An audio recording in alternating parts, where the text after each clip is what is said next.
예, 오늘은 거울이 되었느니라 라는 제목으로 함께 말씀을 나누겠습니다.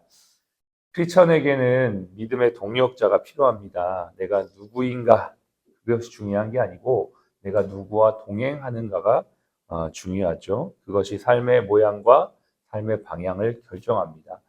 오늘도 저와 여러분들이 하나님의 말씀과 동행하고 믿음의 동역자들과 이 길을 걸어가고 있습니다. 이 길을 함께 걸어가는 저와 여러분들의 삶에 말씀과 동역자들의 도움을 통해 반드시 승리하게 될 줄로 믿습니다. 우리 옆에 있는 분에게 또 이렇게 반갑게 샬롬으로 인사합시다. 샬롬. 네.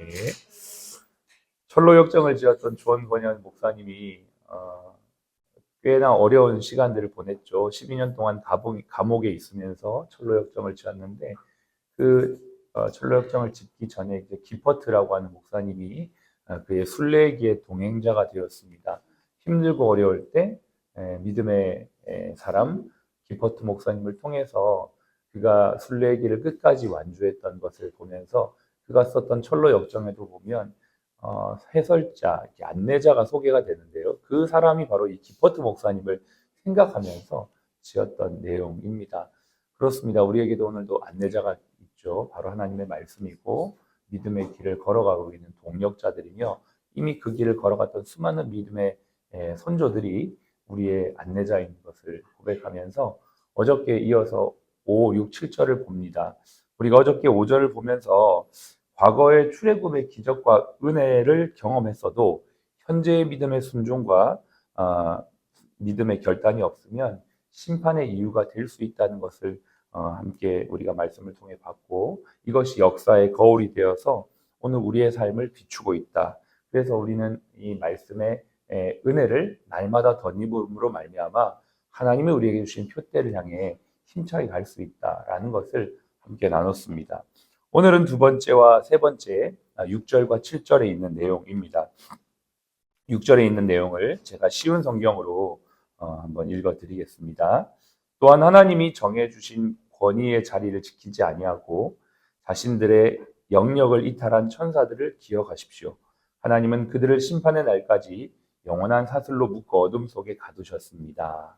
이렇게 말하고 있습니다. 이것은 타락한 천사의 이야기인데요. 타락한 천사가 어떻게 타락하게 되어졌는지 간단하게 소개하고 있지만 성경 전체를 보면 그는 결국 교만해서 자기의 지위와 자기에게 주신 영역을 이탈했다라고 성경은 말하고 있습니다. 특별히 이사야 14장을 보면 네 마음에 이르기를 내가 하늘에 올라 하나님의 별들 위에 내 자리를 높이리라.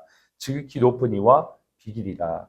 이건 사단의 마음을 이사야서가 말해주고 있는 것인데요. 사단의 마음이 바로 교만한 마음이었다라는 것을 알 수가 있죠. 이 교만한 마음이 결국 자기의 지위와 자기의 영역을 이탈해서 하나님이 정해놓으신 그 어떤 범위를 벗어나고 타락하게 된 결과다. 결국 교만이 타락이라는 결과를 낳게 되었다라는 것을 알려주고 있는 것입니다.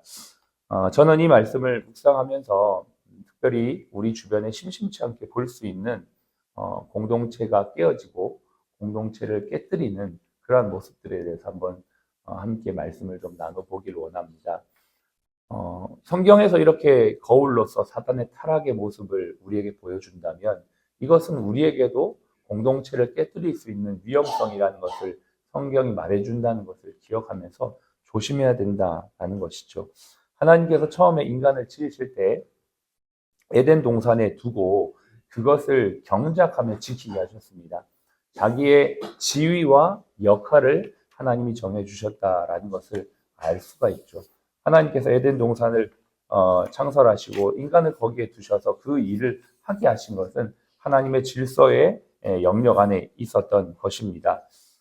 그러나 인간이 어떻게 타락했습니까? 하나님께서 먹지 말라고 했던 선악을 알게 하는 열매를 먹음으로 하나님의 그 정해주신 범위를 벗어남으로 말미암아 타락하게 되었던 것이죠. 이러한 타락은 결국 사단이 하나님이 정해주신 영역과 지위를 벗어남으로 타락했던 그 모습을 인간이 그대로 그 전철을 밟게 함으로 말미암아 함께 타락하게 하는 그러한 모습들이고 이것이 지금 우리의 공동체 안에서도 일어나고 있는 일들이 되는 것입니다. 어떤 분들은 내가 교회를 위해 이렇게 하는 거야.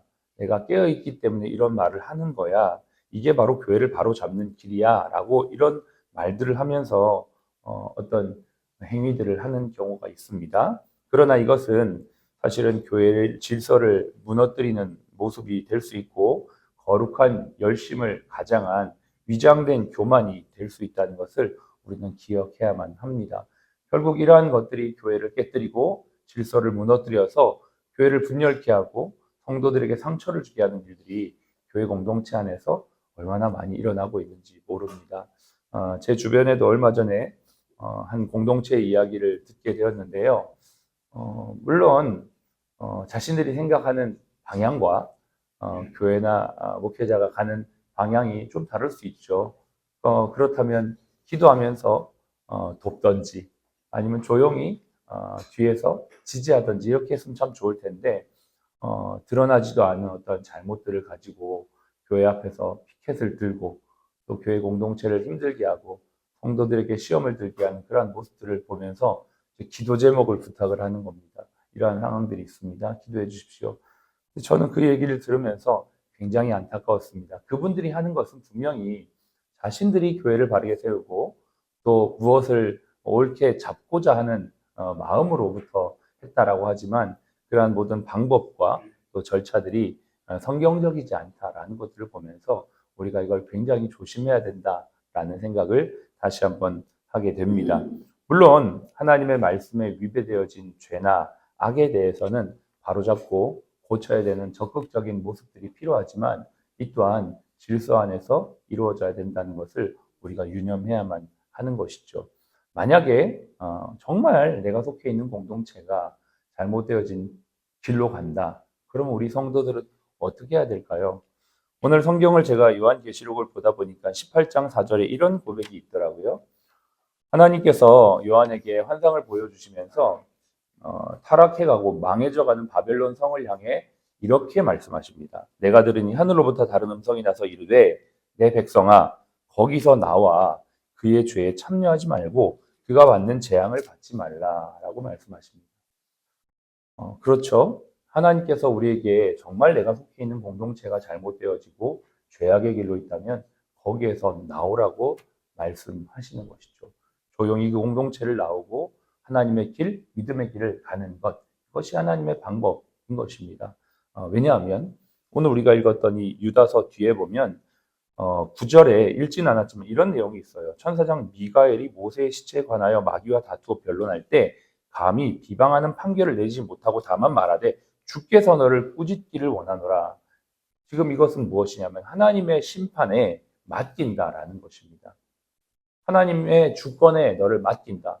이 말은 심판자가 내가 아니라 하나님이신 것을 시인하고 인정하는 것이며 그 모든 것들을 주께 맡김으로 말미암아 최종의 날에 하나님이 심판하실 것을 믿노라.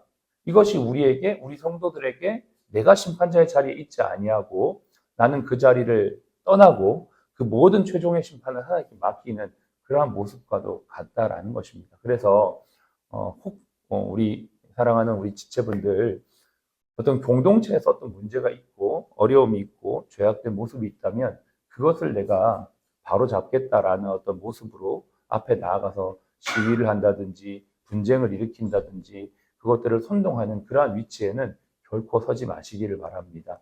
그러한 문제가 있다면 조용히 그 공동체를 떠나면 나중에 최종적인 심판은 하나님께서 하신다는 것을 기억하면서 우리가 성경의 원리를 따라 이 모습들로 가는 것. 이것이 하나님께서 우리에게 성경을 통해 알려주신 내용이라는 것입니다. 두 번째 우리가 조심해야 될 것은 무엇입니까? 7절입니다. 소돔과 고모라와 그 이웃 도시들도 그들과 같은 행동으로 음란하여 다른 육체를 따라가다가 영원한 불의 형벌을 받음으로 거울이 되었다.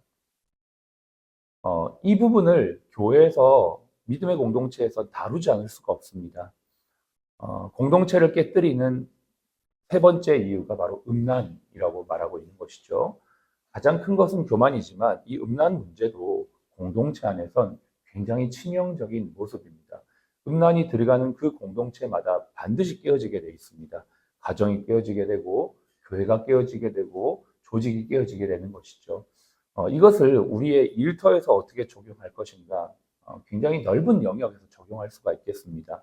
우리가 관계를 맺고 있는 동료 직원들과의 관계들이 깨끗하고 분명하고 선명한 것들. 이건 너무나 기본적인 것인데 사실은 기본적인 것들이 되지 않는 지금의 시대이죠. 일터에서 많은 어려운 어떤 문제들이 생기는 것 중에 하나가 음란에 대한 부분들도 있는 줄로 알고 있습니다.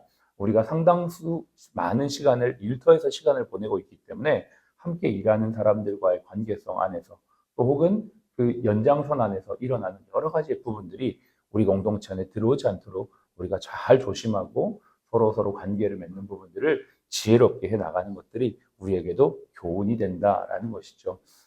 성경에서 좋은 말씀들이 많고 또 우리에게 은혜로운 이야기들이 있지만 성경에서 우리에게 경고하는 내용들도 우리에게 굉장히 소중한 내용이 됩니다. 오늘은 두 가지의 말씀을 하나님께서 거울로 보여주십니다. 첫 번째는 교만입니다. 교만의 자리에 절대 서서는 안 되겠습니다. 특별히 이것을 우리의 삶의 자리에 일터 연장에 적용한다면 내가 맡고 있는 영역에서 권한 밖의 일을 한다든지 직권 남용한다든지 아니면 권리 남용하는 부분들 혹은 그 일들을 넘어서서 교만하게 행동하는 모든 부분들까지도 우리는 철저히 조심해야 된다라는 것을 우리 일터에서 적용할 수 있겠습니다. 두 번째는 음란의 부분입니다.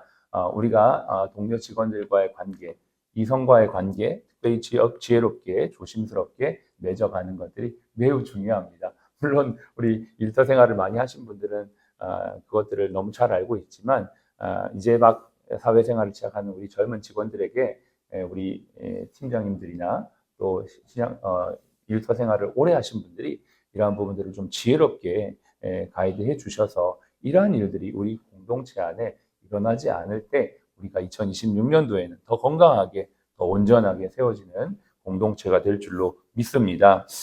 우리가 내일 이 마지막 유다서를 끝을 내면서 동시에 2026년도 어떻게 우리가 영혼들을 또 바라봐야 될지에 대해서 우리가 함께 좀 말씀을 나누고자 합니다.